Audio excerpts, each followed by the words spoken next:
Oh, is it? Okay. Couldn't decide if it was just that color or if it was blue. Okay, I'm gonna call this meeting to order. Adams Authority meeting, January 23rd, 2024. We have President Keel, Commissioner DeFord, and myself. Absent will be Watkins and Trussler. Excuse me. All right. We'll move on down to the agenda. So do I have a motion to approve the agenda? So moved. Second. Okay, we have a motion to approve the agenda. All in favor saying aye. Ah. Motion approves. Public comments, since there's nobody here, we'll skip over the public comments. Approve and modify the minutes. Everybody's had a chance to look at those. Is that for the minutes for two meetings, Lori? Or Which just the just one one, meeting? Okay. since we skipped the month. Okay. If everybody's looked at those and are satisfied with those, I'll move for a motion to approve. I'll make a motion. We have Oh, a second. motion and a second. All in favor saying aye. Any opposed? Motion carries. Okay. We'll review the write-offs and bad debts. We're gonna be looking at 2 months of write-offs. I think 1 month is $8,000 and something, and the other month is $10,000. So y'all have had a chance to look those over. When you get ready, I'll entertain a motion to approve. A motion to approve. I'll second. Okay, motion from Keel, second from D Ford. All in favor saying aye. Aye. Okay, motion carries. All right, financial report from Mariana. She can't make it tonight, but there's no red flags or anything that we need to be concerned about. I don't think there is. If there was, we would have heard about it before this meeting. Yeah. So, if everybody's satisfied with that, since you looked at it in your packet, we'll move on from there if there's not any questions. Okay? None being, we'll go to director's report from Michael. So we're doing 2 months. November calls were 958, and I think what I'll do is then I'll tell you December's November, December, rather than go down one and down the other. Right. So 958 for November, 1,085 for December. So obviously call volume was way up. 42 falls, oddly, both months, and 3 out of counties both months, and 1 to the neighboring county both months. Tom Center standbys 220 in November and 264 in December. Very simple. As busier we are, the more standbys, the more times. Like today, 2 trucks are out in Lakewood Park, and so a truck from Tullahoma has to come up. The busier you are, the more you're having to send somebody to cover the other zone. Transfers, excuse me, to Harton and Unity, 258 and 294 to Harton, 216 and 223 to Unity. And then by zones, for November, Manchester 557, and for December, Manchester is 681. So again, that's always the big swing. Tullahoma South 151 and 142, North 195 and 213, New Union 54 and 47, and then assist to other counties, 1 in November, 2 in December. Shoot time for November 63 seconds, and for December 62 seconds. And then all your response times, 7 minutes and 36, 7 minutes 46. Scene time 15:55 and 16:07. Total calls 48 minutes 13 seconds versus 48 minutes 45 seconds. All of that again varies just very, very minimally. Oddly, even on our slowest months and our busiest months, response times, scene times, all of that still stays within seconds of the average that it's been running forever, which is good. That's basically all. Statistically, we've been busy. Staffing has been fair, but not great. This month is actually better. We're running 4 and 5 trucks some days, and so pretty happy with that. What happened? How did you make that happen? So every time in about this time of year, all the EMT students get out. That fall semester of EMT basics and EMT advanced get out of school, and so then they're all hunting employment. Yeah. And so we've hired 2 or 3 out of that bunch, and that always helps. You know, just kind of it always does, Yeah. because they're all getting out of school and now they're ready to ride. And so you try to pick up 3 or 4 out of that group and hope that they work out for you. And so January looks like it's going to be better than December was. December was about average how it's been running, you know. You hadn't picked up any more medics though, so No. so when you pick these guys up, that basically allows you to run a basic truck. Basically, we're running 3 advanced life and 1 basic life support truck, or 4 and 1 if we get that extra medic to cover. And so, yeah, most days there's 1 BLS truck running, and they handle the discharges. If a Nashville trip comes in, a lot of times an aircraft crew is riding with us. They can't fly the helicopters, and so they'll say, hey, you know, we'll take this call if y'all can take us. And so we provide the wheels, and then their crew rides along. And so you can send a BLS crew because they're sending a nurse and a medic from the helicopter crew. So that allows us to utilize that BLS crew as well and keep our ALS crews available. So we've done that a few So times. explain that again to me. Why is this air crew riding with us? I mean, So- why are they wanting to ride with us? Well, so here's what happens. Hospital calls a helicopter and says, hey, can you fly this patient to Nashville? Helicopter says, no, it's raining, Okay. whatever. But if we can get a ground crew to take us, we'll take it. Okay. They call us and say, hey, can y'all do this? And so then they ride with us up there. It gives, I don't know fully why they do it that way instead of just turning it down and saying call a ground ambulance. But we like it because it gives us that extra manpower for these critical transfers where if somebody's needing a ventilator or, you know, some advanced skills, you've got an extra 2 set of hands in there. But you got to be taking them to. I mean, you're taking those to Nashville. Or Yes. right? Yeah, Vanderbilt, St. Thomas, but usually Vanderbilt. We're still charging, but we still get the same, but we get extra, I guess what you're saying, we get the extra help and the extra medical care Absolutely, yeah. that we wouldn't normally have if we went a standard national trip. But that's Because if you got a that's an patient, out of county though. correct. Yeah. So the only time they're running with us is an out of county. Right, I'm sorry, yes. Okay. Because if you got a patient on a ventilator, you need one person just watching that vent the whole time because those portable vents aren't as many settings and, you know, as a big vent. And so you basically tie somebody up the whole time, just making sure the ventilation part's working. In the old days, we used to bag them all the way to Nashville. That's not a good plan. So it's very helpful. Yeah. And the call initiates with them, and they ask us to help. It doesn't initiate with us, and we ask them. I think he's good. Hospitals call the helicopter, and they initiate it. I don't know who came up with the idea, but we've done it for years that way. Basically, just during bad weather When they can't fly. Sometimes the helicopter's down, maintenance or whatever, but yes, something's keeping them from flying. And we, like I say, we like having the extra hands to help us make sure this patient gets there in good shape. So we do a few of those. Do we have anybody in paramedic school? One in medic school, one out of medic school waiting to take national registry. Medic school, the one that's in will get out like in August. That group always gets out late summer. So we're waiting on one to test. Okay. That all? Any more questions for Michael? If not, we will, we'll move on. All right, let me get my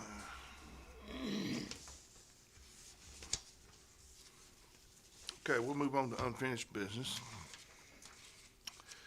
which is A, private ambulance services, license renewals. So how do we, So we received the application fee from Vanderbilt Air, Airvac, and Maramed, and Expedited. Those are the ones we did not vote on last month. mhm, So, but we've received everything from that we need. okay. So everything's good, right? Everything's good. Everybody's We good. don't, we don't need to vote, everything's up to speed. We need a motion to approve. Do we need a motion to approve Yes. this? So last time we did a joint motion for the two, so Right. I assume we could do a joint motion to do all who have met the qualifications. Well, yes. So I'll entertain a motion to approve all the renewals that have been up to date to this point. I'll make the motion. Okay, motion I'll by, second. motion by Keel, second by D Ford. All in favor saying aye? Aye. Okay, motion carries. Is that pretty much everybody? That's everybody, Okay. yeah. Okay. And the next one's paramedic pay raise. So Budget and Finance. It's gotta has go through the canceled their channels last on two that to meetings. see. Right, it didn't get brought up. Well, we canceled our meeting, Yeah, this next Budget, meeting, they've so canceled their last two it meetings. may be next month before So that we're even just- gets brought up. Right, we're just So, waiting on their meeting. No need to address happen. that now. Then that ends our unfinished business. We'll move on to, new business, mutual aid policy. This- And I think, You've seen that, but. yeah, I've seen that. We've had some issues, or I guess not we, but, So you just wrote this up, or is this? well, it just updated it, I guess. didn't it? So this request came from Tim, that there was concerns about the amount of time it takes the comm center tying up their resources when we run out of ambulances. And so here's the one thing that's not in this, that is the big thing. Anytime, so if we have 4 ambulances and 4 calls come in, when that 4th ambulance goes out, they tell the comm center, put neighboring counties on standby to make them aware we're out of ambulances. Well, unfortunately now with 4 or 5 local resources and 6 neighboring counties, that's a lot of phone calls. Yeah. And what I've said all along is, they don't do anything different. So if I call, I'm gonna say Bedford County, but it's nothing personal, and say, hey, we need you to be on standby, they don't not take calls over there, Yeah, you know. yeah. And so it's really of no value. Now, years and years ago, we would take an ambulance and we would drive it to the county line and sit at the county line until that county could get a truck available. Now that makes sense. You're actually doing something. But currently, nobody does anything when we put them on standby. And then, when you get a truck available, you have to tell the comm center to take them all off standby. Yeah. So you're looking at like 20 phone calls that gained us nothing, you know, and just tied them up. And I know they're busy because we're busy. So we made a rule internally that said, don't do that anymore. They know when we're out of ambulances that we're out of ambulances. This policy says what to do when that happens, which is basically to notify the in-county services, and if they're not available, notify the county that's closest to the call and see if they can run it. And if they can't, keep going around the list. You can find somebody to get an ambulance. There, state, let's see, let me find it here.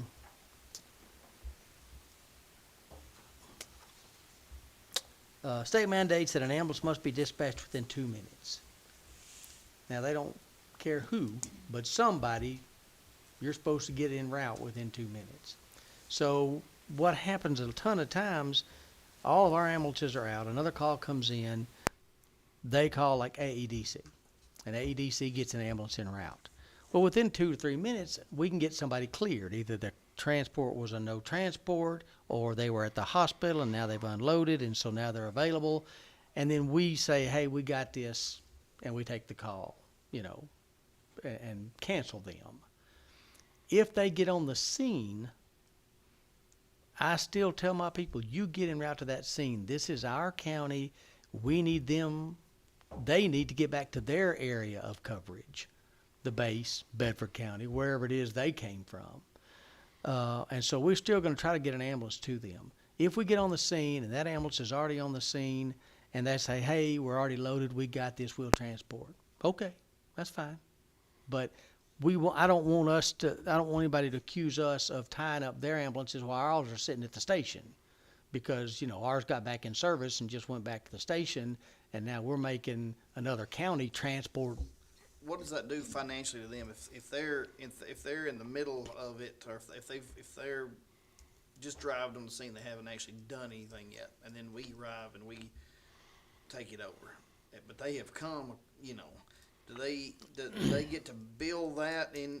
No. So, but if they do the transport, they do get to bill it. Right. Well, so it says here, however, the final decision to transport is with the first agency on scene. So again, if AEDC, of course, AEDC doesn't charge. Even if they come out and help us, they don't charge for anything. But we'll use Bedford County. If Bedford County arrives and then we arrive, it's up to Bedford County whether they want to transport or turn patient care over to us. So what do we do? What do they do when the roles are reversed? If we have to go into Bedford County, Same thing. so they say, all right, if you want this, it's yours. If you don't want it, we'll take over and you can get back to your county. Right. Okay, so that's pretty much just the way that's just the way it is. Right. I mean, that's a gentleman's agreement. Exactly. That- There's a statewide mutual aid policy that says we help each other, but there is nothing that says who ultimately must transport. It didn't offer any clarity, and I think this policy offers more clarity on what. Yeah, we really didn't change anything. No. We just put it in one piece of paper and allow them. The only thing is we're not going to put them on standby because that was not achieving anything and it was tying up a lot of time. Right. So basically, this is saying Comm Center's not calling to put anybody on standby. I just have one little question. Say all Coffee County's out, got a call in Hillsborough. Who makes that, who's gonna make that decision, of who they call and send? Is that So gonna be one of your, Well, it says in here, the local ones first because they can get there. What it says is that whoever can get there the fastest. I guess my question is it gonna be the Comm Center? Or Yes. is it gonna be No, one Comm of your Center. supervisors?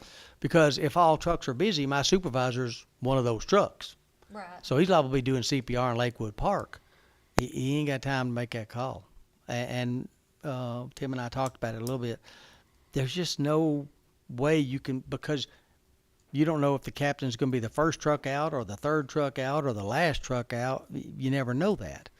And if Paul and I, if it's during business hours, is it at lunch? Is Paul at lunch? Or am I in a meeting somewhere? You're tying up a lot of time trying to decide who's going to decide. And so it's just got to be with them. That's part of what they do. And they know, I mean, they can look and see if it's in Hillsborough, AEDC is going to be the closest one. Call them first. But I can't, and Paul and I talked at length, and we talked to the captains. There's just not a way that we could take any of that off of them without I mean, you delaying. hire another employee just to sit around and do that. To be That's- dispatcher. That's what you'd have to have is Right. somebody dedicated to trying to figure out who's our mutual aid person, and that doesn't really, that doesn't make any sense. And I don't, Right, I just wondered who was making that decision. I don't want it to They need be very familiar with the county or look at their map when they. right. And that's why I But don't. they're having to do that now. I mean, that's, so that part of it doesn't really change because they're still having to do it.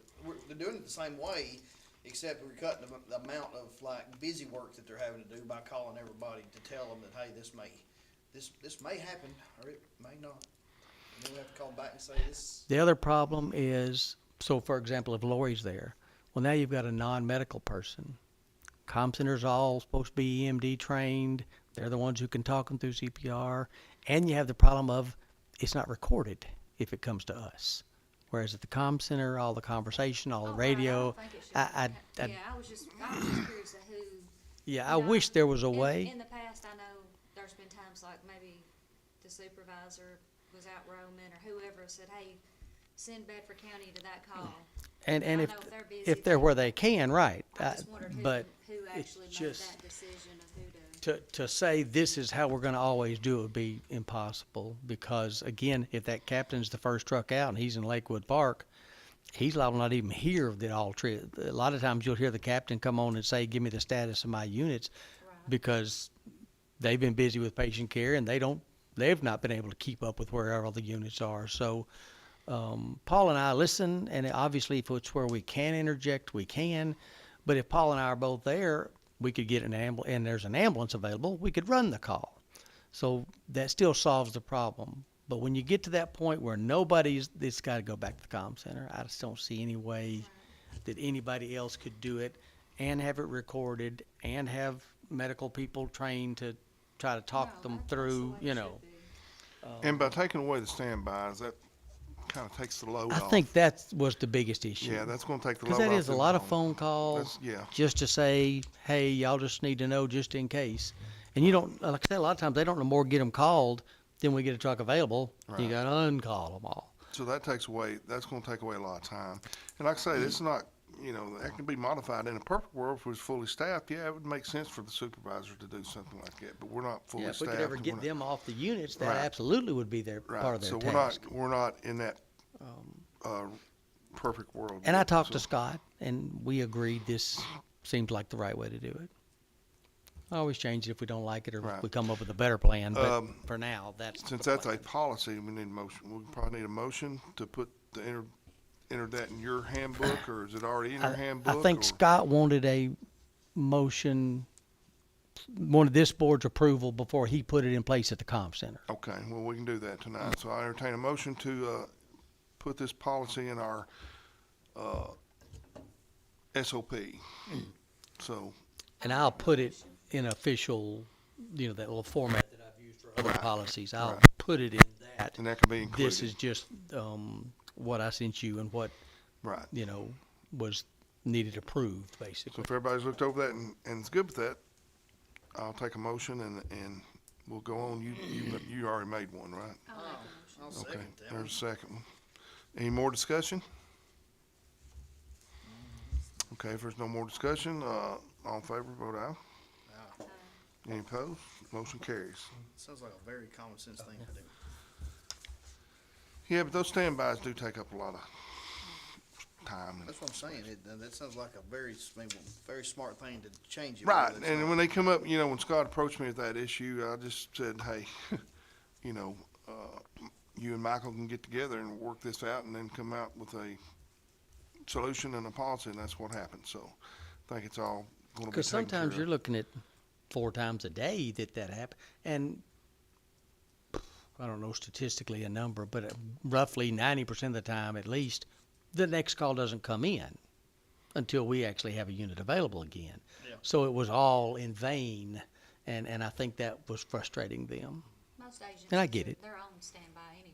Yeah, already. yeah, I mean, they're still there doing their job just like we are, and if they call us and say, hey, we're busy, we don't do anything different, but if you need us, sure, holler, we'll head that way. We ran one all the way on the other side of Winchester Yeah. last week because they were out of ambulances, and that's where the It call happens was. like that in all emergency services, police, fire, I mean, we've been put on standby a bunch from Manchester and Shelbyville, but most of those cases like that, when we get put on standby, we pretty much know we're fixing to go.